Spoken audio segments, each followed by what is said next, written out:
This is going to be about the poem, The Idea of Order at Key West. Hold on to your hats. This is really going to be a Lulu. I was reading The Education of Henry Adams, which is a funny title in that, for the most part, it didn't happen. He spent his life in search of that education in vain. So the book, to a great extent, is about someone living a life they do not understand. I think some Greek said that wisdom is being fully aware of your ignorance, what you do not know, and if that's so, that would make Henry Adams a very wise man, something of a sage. I'm talking about not understanding because I'm going to discuss here something that I do not understand that was inspired by a passage in Henry Adams' book. He had been writing about what a hash men had made of things throughout history and throughout his present world. And he wrote that women were sometimes able to provide some kind of temporary shelter for people in between, he wrote, famines and wars. Adams had great respect for women, including several women in particular, and also the image of women in general embodied to the fullest in the Virgin Mary. And in the course of praising women, Adams wrote this, in itself none too easy to understand. In this, when Adams refers to the pronoun she, he means an ideal type of femininity. Here goes.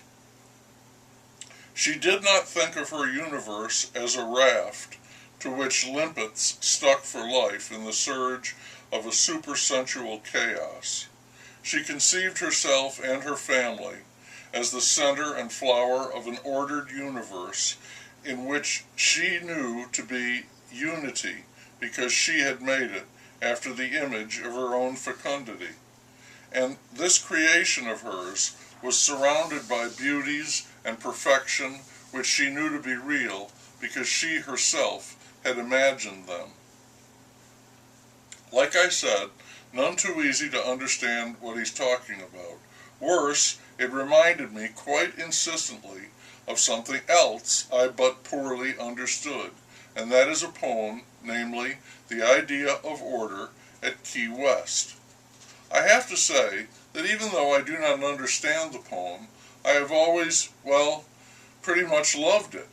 I don't love the poet, or any of his other poems like 13 Ways of Looking at a Blackbird, The Man with the Blue Guitar, or The Emperor of Ice Cream. The poet is Wallace Stevens. He was an executive in an insurance company, and that's enough to put him on the outs with me. I think he dictated a lot of his poetry to his secretary so she could transcribe it for him, and that too, even though it shouldn't, really rubs me the wrong way.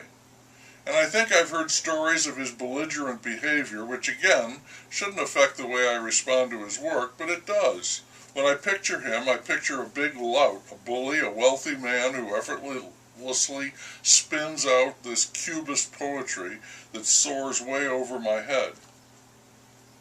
All except the idea of order at Key West. She sang beyond the genius of the sea, the maker's rage to order words of the sea. Long ago I came upon a recording of the poem read by the author, and I loved it.